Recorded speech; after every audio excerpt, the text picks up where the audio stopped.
শ্বশুর ফাদার, হ্যাঁ আপনি কি বিয়ে করেছেন? মহাজালা। আরে বিয়া না গেলে তোরটা আসলো কই থেকে? কারে বিয়ে করেছেন? তোর শাউরি রে।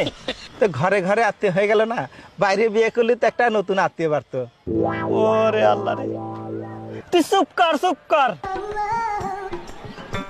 শ্বশুর ফাদার, হ্যাঁ এই যে এত বড় নদী, হ্যাঁ ওই যে দেখি বিল, তা হ্যাঁ। কি ডাকাটি ছিল? তোর বাপ কাটিছিল। এত মাটি ফেলেছিল কেন? আমি খাইছিলাম রে, আমি খাইছিলাম। দাঁতে কিস কিস করে নাই বালু মাটি? ওরে আল্লাহ রে, তোর বাইরে আমি দাঁত ভাঙে দিব কই দিলাম। হ্যাঁ দাঁত ভেঙে ফেলালে আমি শ্বশুর বাড়ি যাই, এ গোস্ত চাবে খাবো কিরাম করি? ওরে আল্লাহ।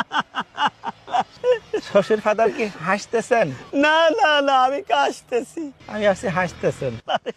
এই ভিতরে আমার কাছে আমার মেয়ে বিয়ে দিয়ে আমি ছাই খাইছি ছাই। ছাই খাতে গেলেন কিসের জন্য? আমার কলি তো 2 বস্তা চাল পাঠায় দিতাম। তোর মাইরেই ফেলাবো কয়ে দিলাম। হ্যাঁ খালি আমারই দোষ না, আপনার মেয়ের যে খালি আমার কাছে টাকা চায়। কয় টাকা চাই? কয় টাকা চায়? আজ 1000, কাল 2000, পরশু 10,000 টাকা চাতে চাতে আমার ফকির বানা ফেলা দিল। ওরে আমার মেয়ে এত টাকা দিয়ে করে এটা কি? আমি কেমনে কব? আমি কি কোনোদিন টাকা দিছি নাকি? শালাই তোরে দামাইরে যে কি করি আমি। হ্যাঁ?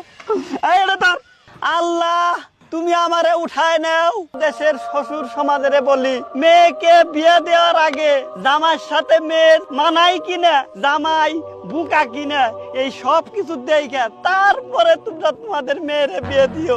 শ্বশুর ফাদার কি যাত্রা করতেছেন?